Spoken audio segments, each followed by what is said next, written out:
हम बड़े सौभाग्यशाली हैं कि आज हमारे इस कार्यक्रम में हमारे साथ हैं माननीय अ, उपसभापति राज्यसभा श्री आदरणीय हरिवंश नारायण जी, जो कि एक सुप्रसिद्ध लेखक, प्रतिष्ठित राजनीतिज्ञ और सुप्रतिष्ठित पत्रकार हैं। तो मैं अब आपसे निवेदन करूंगा कि आप अपना मुख्य अतिथि का उद्बोधन हमारे सामने हम सबको अनुग्रहित अनुग्रहित करें। शहीद रामदहीन ओझा जी स्मृति समारोह की अध्यक्षता कर रहे बड़े भाई सम्माननीय राम बहादुर राय जी, हम सबके आदरणीय डॉक्टर कृष्ण बिहारी मिश्र जी, जिन लोगों के लेखन और कामकाज से हम सब प्रभावित रहे हैं, अच्युतानंद मिश्र जी, भाई विजय दत्त श्रीधर जी, हमारे प्रिय रूप जैसे डॉक्टर कृपा शंकर चौबे जी, प्रोफेसर रमेश चंद्र गौड़ जी, भाई डॉक्टर प्रभात ओझा जी, मैं पुनः सभी अपने वरिष्ठ लोगों को नमस्कार करता हूं और सबसे पहले शहीद रामदहीन ओझा जी की स्मृति को प्रणाम करता हूं पुनः। इस रूप में यह प्रेरणा दिवस है कि मैंने ईश्वरचंद्र मिश्र जी की कृति में उनके ही लेख में जिसका उल्लेख भाई राम बहादुर राय जी ने किया, पढ़ा कि महाशिवरात्रि के दिन ही उनका जन्म हुआ, उसी दिन उनको शहादत भी मिली। इस विषय पर मेरे लिए आदरणीय कृष्ण बिहारी मिश्र जी, जिनकी आजादी की पत्रकारिता पर कालजयी काम है, उनको सुनना मेरे लिए अनुभव है। और भाई राम बहादुर राय जी, जिनसे हम सब सीखते हैं, जिनका लेखन हम सबके लिए प्रेरणा है, रोशनी हो, तो हमेशा बोलते हैं और आज भी उन्होंने बताया। मेरी योग्यता सिर्फ इस अवसर पर बोलने की यह है कि भाई कृपा शंकर चौबे जी के आदेश पर 88 में मैं बलिया गया था और जिस स्मृति पत्रिका का आदरणीय राम बहादुर राय जी ने उल्लेख किया, वो मुझे उस वक्त मिली थी। यह समारोह हुआ था जिसमें सारे लोग मौजूद थे। ईश्वरचंद्र मिश्र जी, श्री रंजन जी, प्रभात जी, तत्कालीन सांसद जगन्नाथ चौधरी जी। दरअसल महर्षि भृगु के क्षेत्र का उल्लेख राम बहादुर राय जी ने किया। तो एक परंपरा रही है हमारे 1857 के पहले से ही, पांडे जी की भूमि है। इसी मिट्टी के सुपुत्र रामदहीन ओझा जी बहुत कम समय में, महज 30 वर्षों में, 30-31 वर्षों में किस तरह जीवन में उन्होंने कितने आयामों पर काम किया, उनका व्यक्तित्व कितना संपन्न था। क्रांतिकारी पत्रकार,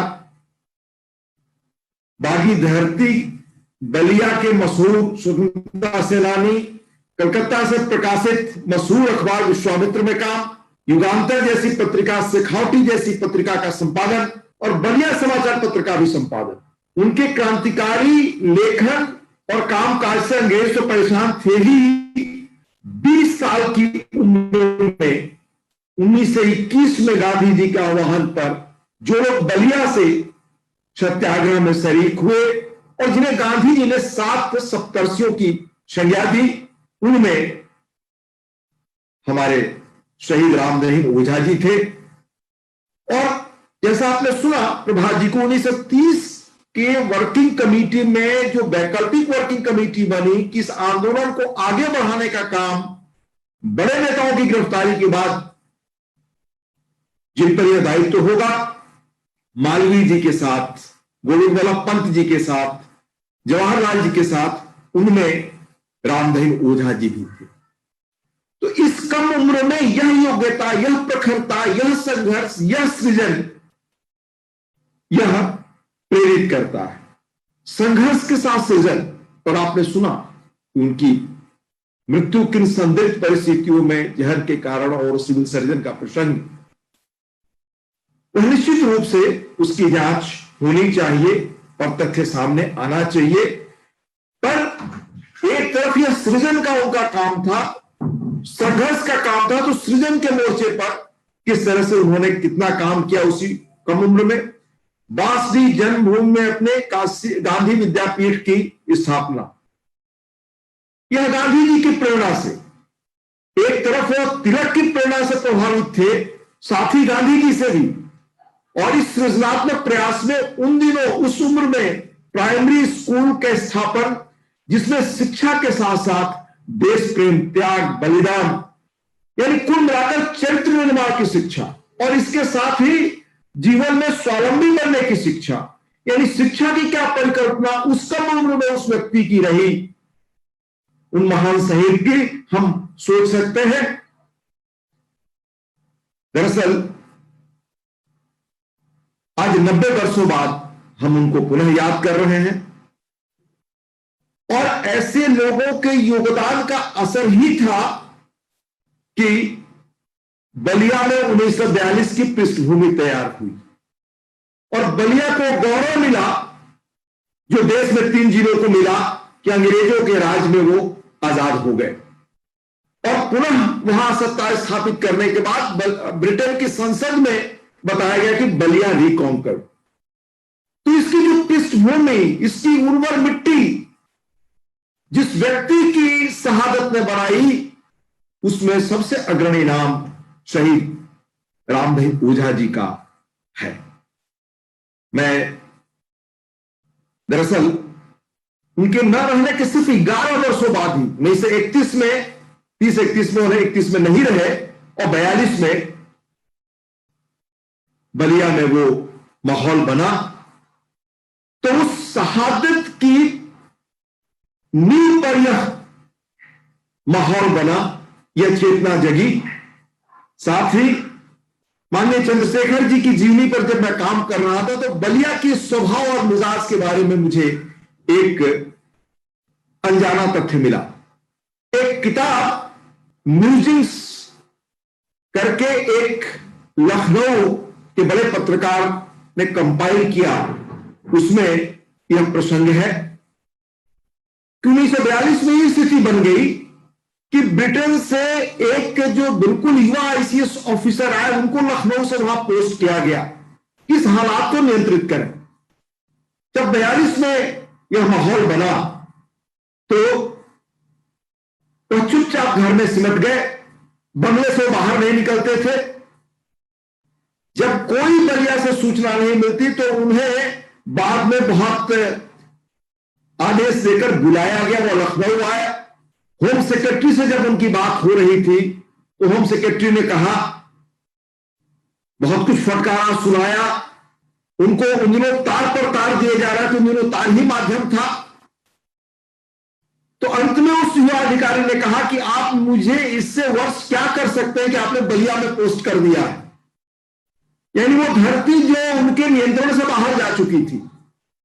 ये समय लगेगा और मैं विस्तार से बताऊं तो उस दिन कैसे जेल पर 80,000 से अधिक लाखों लोगों ने घेरा और किस तरह से चित्तू पांडे जी और अन्य छूटे, वो एक अलग प्रसंग है। लेकिन उसकी मिट्टी, उसकी पृष्ठभूमि, वह माहौल तो रामदेव ओझा जी जैसे लोगों ने बनाया। इसलिए भाई राम बहादुर राय जी ने जो कहा, मैं उसमें सिर्फ एक चीज और जोड़ना चाहता हूं कि यह तो पता लगे ही, साथ ही बलिया के बारे में उन दिनों के जितने विवरण हैं, किस तरह 11,000 की लकड़ी लगी थी। आप समझ सकते हैं कि उन दिनों लकड़ी की क्या स्थिति, जब एक पाई में सब कुछ मिलता था, महीने भर का खर्च चलता था उन दिनों।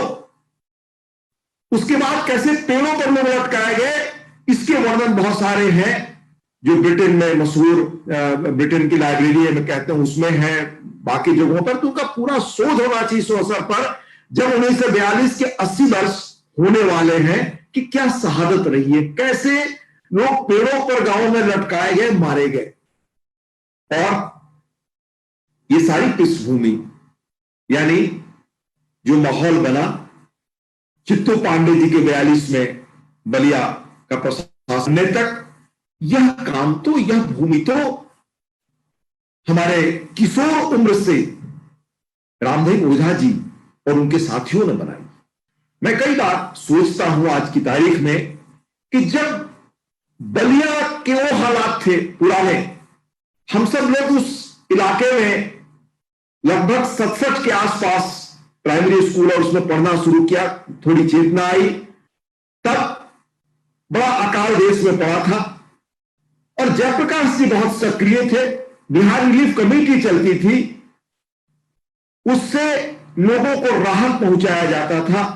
मुझे याद है कि बचपन में अपने गांव में मैंने सुना कि जो भी लोग श्रम करके उपार्जन कर सकते थे उन सब ने वह राशन मुफ्त में लेने से मना कर दिया। आज वह गरीबी नहीं रही जो बचपन में हमने देखा उस इलाके में।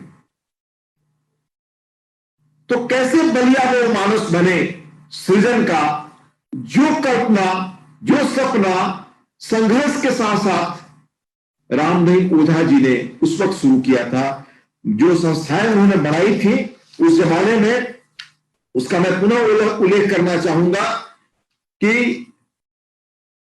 विद्यापीठ की स्थापना, बांसरी में भर्तृ मंडल की स्थापना, ये सारे प्रयास, कलकत्ता में बलिया भ्रातृ मंडल की स्थापना, यानी एक तरफ संघर्ष का जीवन रहा तो दूसरी तरफ सृजन का भी। एक तरफ तिलक दिखते हैं, दूसरी तरफ गांधी का प्रयास दिखता है। दोनों कैसे उस कम उम्र में उनमें था, यह विलक्षण उनकी प्रेरणा है और आज के दिन हम लोग उनसे यह सीख सकते हैं। मैंने देखा कि हालात उस धरती में कैसे बदला, इसको समझने का मुझे साहित्य से मौका मिला।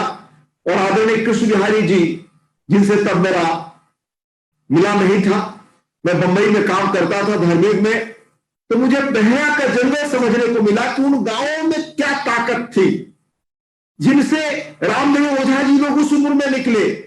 वे गांव आज कहां पहुंच गए। वो गरीबी नहीं रही, वो संपन्नता आई, लेकिन कैसे मानस और सारी चीजें बदली, वो बहरा का जंगल से मुझे मिला। फिर अपने समाज को समझने का इस तरह की रचनाएं जो उस वक्त समाज बन रहा था, शिवप्रसाद सिंह अलग अलग बैतरणी, श्रीलाल शुक्ल राग दरबारी और आही मासूम रजा का आधा गांव, ये सब पढ़ने से दिखाई देता है कि किस तरह का समाज पहले था और कैसे मानस बदल गया। और हमारे रामदहीन ओझा जी का कार्यक्षेत्र भी बलिया, गोरखपुर और गाजीपुर, उसका प्रभाव कैसे अंग्रेजों तक पड़ता था कि वो उनके बाहर रहने, उनकी रचनाओं से किस रूप में परेशान रहते थे।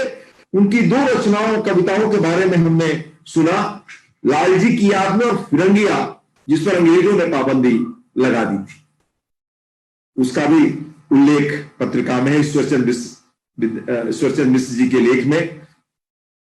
मैं यह कहना चाहूंगा कि जब भी मैं अपने गांव जाता हूं, प्रायः जाता हूं और लंबे समय तक रहता भी हूं, तो मुझे दिखता है कि आज के युवा किस तरह से इस दौर में तत्काल क्विक रिटर्न चाहते हैं। जैसे फास्ट फूड का नाम है, वैसे फास्ट सारी चीजें हो जाए।